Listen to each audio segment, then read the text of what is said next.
views and opinions expressed in this broadcast are those of the speakers or authors and do not necessarily reflect or represent the views and opinions held by the producers of this broadcast. The material herein is for entertainment purposes only.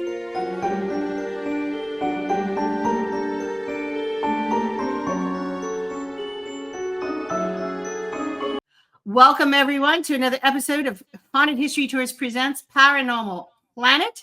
We've got a great guest tonight, the very famous Mr. Bruce Jay Otero from Puerto Rico. Thank you, Bruce, for joining us tonight. How are you? I'm doing good. I'm doing great. But I think my camera just froze. I'm not I think sure. your camera just freeze too. It's all right. All right. There you are. It's Yes. This crazy world of Wi-Fi that we live in. Yes. There you are. Anyway, welcome, Bruce. Thank you for joining us Thank you. tonight. Thank you. It's an honor. It's a pleasure to be here. Yeah, it's an honor and a pleasure to have you here. I've been looking at your videos for years, and you've been so kind to share them with me, and I'm so grateful for that. And it's so exciting to watch you on some of these ghost hunts that you're doing. Tell everybody what you do, because you are like the king of the paranormal Caribbean, right? Yeah, well, I've been investigating the paranormal for I think almost like 17 years now. I started back in Massachusetts. I used to go to college down in Mass, and from there on, after a few years being there, I moved back to New York City, and one day I decided to go back to Puerto Rico. That's where I'm from. That's where I was born, and I was like, let me do the same things in Puerto Rico to see, if I can find, haunted locations and stuff like that. Since Puerto Rico is pretty old, it has a long history of um paranormal activity, not only paranormal activity, but also with UFOs, and chupacabras, even Bigfoot for some reason. Oh, really? You have a Bigfoot in Puerto Rico? Wow. Yeah, they have a Bigfoot foot. I don't it's in El Yunque, it's in a national forest over there, where exactly a chupacabras was first seen for the first time. So yeah, so I was nobody was doing it, so I was like, okay, let me start doing this in Puerto Rico to see how it goes. I immediately fell in love with the whole history because I didn't know much about the history of Puerto Rico and the locations. And right away, when I started learning about the history, about all these sites, I fell in love. I mean, we have locations in Puerto Rico where there's records of paranormal activity from Ponce de Leon. I mean, Ponce de Leon was the Wow. first governor. So we're talking about from the 1500s. So Ponce de Leon was the first governor of Puerto Rico? Yeah, Ponce de Leon Oh, was the first governor. And wow. then when he went to Florida, he was still the governor. So when he went to Florida and started looking for the Fountain of Youth, when he died over there, he was brought to Puerto Rico. His body was brought to Puerto Rico, and he was buried in Puerto Rico. But Wow. he was one of actually the first ghost in documented in Puerto Rico was Ponce de Leon's ghost. Oh, So we're wow. talking about 2 weeks after he died. Um, One of his employees in La Hacienda Caparra, that was the first kind of like the first village in Puerto Rico, the first settlement. Um, Basically, they started to hear like footsteps in the old house, and it was actually Ponce de Leon's. That's what one of his workers actually describes hearing his the footsteps of Ponce de Leon, and kind of Wow. like the sword, the way the footsteps were, and the way they were trying to open the door. The person said he described in the text that it was actually Ponce de Leon's ghost. So they had to bring a priest to pray and everything because they thought Ponce de Leon ghost was there because he had unfinished business or he had something to tell his family in Puerto Rico. Wow, that's amazing. And your camera has frozen up again. That was a great story, but we got to figure out how to get your camera. There you are. Yeah, you might have to just kind of keep an eye on it. That's okay. We got your voice doing it. Oh, what happened there? Okay. Yes. All right. All right. Something weird happened. Technology was a lot easier like 20 years ago. I know. No, I know. I don't know what's going on with it. Well, because everything's Wi-Fi. Nothing's wired now. In fact, I got a new Yeah. Mac One iMac about a year ago, and you can't hardwire it to the modem. Everything's Wi-Fi, but then the Yeah, that's Wi-Fi is true. never strong enough to handle it. It doesn't make any sense. But anyway, so so I'm really curious because there's one place in Puerto Rico that is like supposedly the scariest place in the world. And I think Ye- what I'm talking about. I think it's an old fort, Yeah. like a fortress that's there. And it's like on a little island. Oh yeah. Yeah. You know Yeah. what I'm That's talking about. What is that place called? What is that place called? And what is going on with that place? Because I've read things long before your show, even. They've done things on television where, they talked about this place and nobody's ever been there. So I'm assuming you are the guy who got to go there, right? You're the guy that got to go and live to tell about it. So tell us about this place. Where is this place? What is this? I think you're talking about Isla de Cabras. Yeah. Isla de Cabras is an island that is connected now to the main island, but back in the days it wasn't connected. It was actually kind of like a quarantine island. When the ships came from Europe or even from the U.S., they stopped at this island just for people, who had cholera or all this disease back then. They had to be there for 40 days, and then they could enter the San Juan, the main city. Right. But not many, not many survived the island. Many of them died because not only people with cholera was in this island, but also people with leprosy. So Mm. they were all together in the island. So a lot of people got infected, and every time a new ship came into the San Juan Bay, they had to get rid of the people in the islands who were already there for like months. They had to tie them up and throw them to the sea so the sharks would eat them. Yeah, Oh, it's a that's very brutal. That is brutal. Oh my God. very brutal. But It's the horrible. Oh my the God. thing is that the people who were doing this were priests and nuns. Of Okay. course they were. Why wouldn't they be, right? I mean, I hate to say that. I'm Catholic too, and I hate to say that, but it's like, of course. Why? But that's how people thought back then. I guess they thought, I don't know, give the sharks the cholera and the leprosy while we're at it, like Yeah, let's protect the what shark. impresses me the most is that for some reason the nuns and the priests they didn't get sick. It took them so long to get them, to get sick from leprosy. I guess like they were there for like 40 years, something like that. Wow. So after the US after the 1898 Hispanic American War, the U.S. won over the territories or the colonies from Spain. Um, After I think 20 years after that, the Americans saw that the conditions in that island for be a quarantine island, it was really really bad.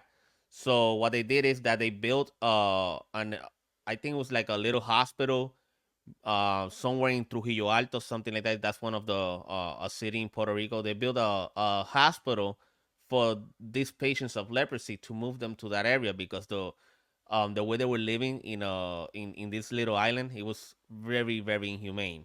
So the U.S. was afraid that for some reason other countries will hear about this, and then this will be like a big article about how the US is not taking care of these patients and all that. So they took care of that right away. But yeah, a lot of people died there. I'm talking about hundreds died in that Yeah. island. Yeah. That's a Oh, lot. That's huge. Massive, massive epidemics. And we've yeah. lost you again, but that's okay. We got a picture of you up here. I don't know why we're losing you. We're going to take a little break real quick. Yeah. All right, we're back now, so we're going to try this again. And I had my camera reversed, and I was looking off in the wrong direction because I was trying to sync everything up. This is a new computer. This is all new here, so whole new operation over here in the studio with the equipment and everything. So it's a process of getting used to it. But anyway, one of the things that happen, and a lot of folks don't realize this, and we know it, I know it. Biggest thing that happens on any kind of ghost investigation, and not just the investigations, but guys, if you're talking about it, if we're on the camera talking about it, anytime we start talking about this stuff, equipment starts failing. Things start getting weird. I mean, that this happens all the time. I mean, Yes. you got to have like 5 or 6 cameras with you and 10 batteries to even get through an investigation. We've shot things where we've got, all of a sudden just, tripods flipping over and things, you go to plug something in and all the electricity goes out in the whole house. I mean, it's just one technical issue after another. So this is not a big deal, guys. This is not a big deal. We are trained professionals and we are totally used to this stuff. Yes, we So, are. tell us a little bit more. So did you actually do an investigation of this location? Because I mean, before you posting it on YouTube, I remember there being some television show, like Unsolved Mysteries or something, where they did it and they were like, nobody ever goes there. And it's like, wait, this guy went there. This guy went there. So, what was your experience there? What did you feel and what did you see when you were there? I mean, Well, actually, the first video that you saw on my YouTube channel, that was actually from back 2015, 2016. okay. So I actually was the first one to investigate that island. Yeah, well, that's what I noticed. Yeah, you were Yeah. the guy. Yeah. I Was it actually creepy? Were you creeped out? I mean, you had done a lot of investigations prior too, but I mean, because that place would creep me out. I mean, I was like, I don't know if I really want to go there or not. it is creepy. It is very creepy. I remember I got there early during the day, because I wanted to at least interview few of the fishermen that goes there, during you know during the day. So I was there early in the morning. I'm like, I'm gonna stay here early in the morning so I can start, talking to people to see if they had you know, experiences in this island because they're always there. They always go there to fish. So when they You're started to frozen come again. in, Your camera's frozen again. So let's pick up with what did you see? What did you feel?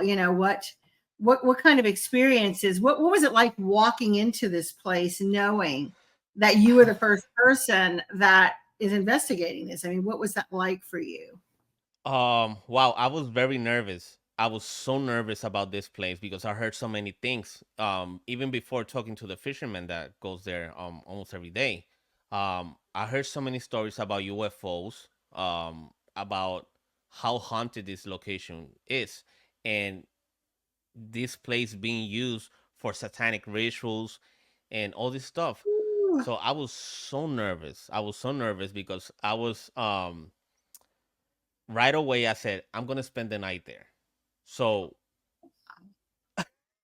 I thought, somebody was gonna be, at least at the gate of the island. No, nobody was there. So I was completely alone in the island, Oh my God.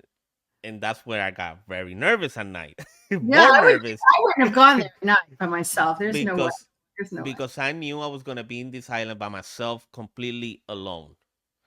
So, like I was saying, I got to talk to few fishermen of their experiences they had with UFOs and seeing shadow figures and a nun, the ghost of a nun in this island. So you know before you go to an investigation, you start investigating. You hear the stories. That's why I don't like to interview people before investigating because that could have I feel like it really affects my investigation because Well, yeah, you because hear then you've got it predetermined in your mind, and you're kind of, maybe, your mind is making you see, and you want to go in with exactly. plate. Yeah. So I started hearing all these stories about the experiences they had with not only UFOs but with the nun.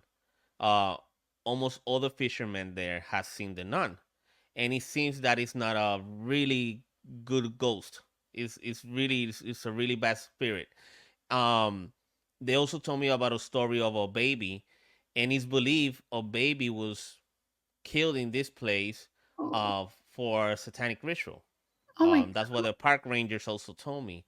Um, so So yeah, I these mean, people coming in after the fact, not during the time in which this was going on, but like people coming in later and doing rituals. And I don't know why people feel compelled to do that kind of crazy stuff.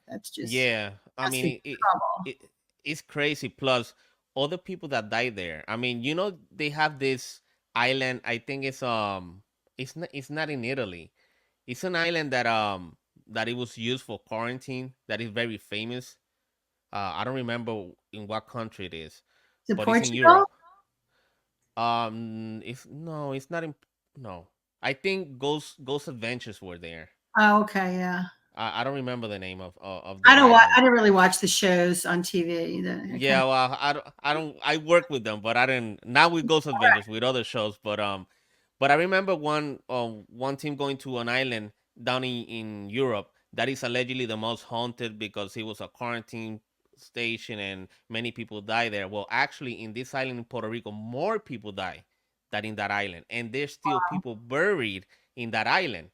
So after I everybody left the island, that I stayed there alone before the investigation. I like to get to know the place better, walk around by myself during the dark, to feel the location, just to feel the noises, so I don't get confused while I'm investigating. That's something that I always use and do when I go to a location. So I started to get familiar with the location, and right away I started to hear voices. I started to hear like footsteps behind me. But again, I started thinking that, okay, maybe I'm feeling a little nervous. Maybe my mind is playing tricks on me. But when I started the investigation, and after reviewing and going through the footage and all the audio that I of the investigation, I capture a lot of audio, a lot of you can hear footsteps, you can hear people talking in the background where there's nobody there in that island, only me, So it's very creepy, and in my opinion, and I've been to a lot of locations. That has to be one of the most haunted places, not only in Puerto Rico or the Caribbean or Latin America. I would say in the world. I mean, it's That very, that's very that, haunted. that's the kind of feedback I've been seeing with the television shows. For years now, is that is considered one of the most haunted places in the world. Is that particular island because of what they have going on there. So that had to flip you out afterwards when you started looking at the phenomena. They're like, oh my gosh, it's It, kind of a moment of reckoning where you're like, oh yeah, this is things just got real. Yeah, I mean, there was a story of many people who had this kind of experience where they saw like a black shadow mass figure, kind of like jumping up one of the old buildings into the sea. Um, and I remember, I think I did caught in camera what seems to be like a shadow figure crossing near that area, not exactly on top of the building, but in that area I caught like a shadow figure. So yeah, I mean, it was one of the most craziest investigations that I ever had. I bet. Yeah. Now, where's some of the other? I mean, you've gone all over the Caribbean, though. You've gone all throughout Central America, haven't you? To Yeah, some other yeah. locations. Well, right now basically I'm in Argentina right now. Oh, wow. Okay. So right now That's cool. I'm investigating out here. I've been going through a So lot of you're living in locations. Argentina right now? Yeah, I live few months here and then go back to New York City where I actually live. Oh my So gosh, that's fantastic. Yeah. yeah, so Oh, yeah, I've been using Argentina to see to investigate. there's a lot of stories out here about Hitler and all that. So I've been going to a lot of locations where allegedly the ghost of Hitler has been seen. So yeah, I've been spending the night in all these locations. Some of them with my wife, that she comes along with me, and some of them I go by myself. Oh, wow. Join us again for the continuing part 2 of this episode of Paranormal Planet.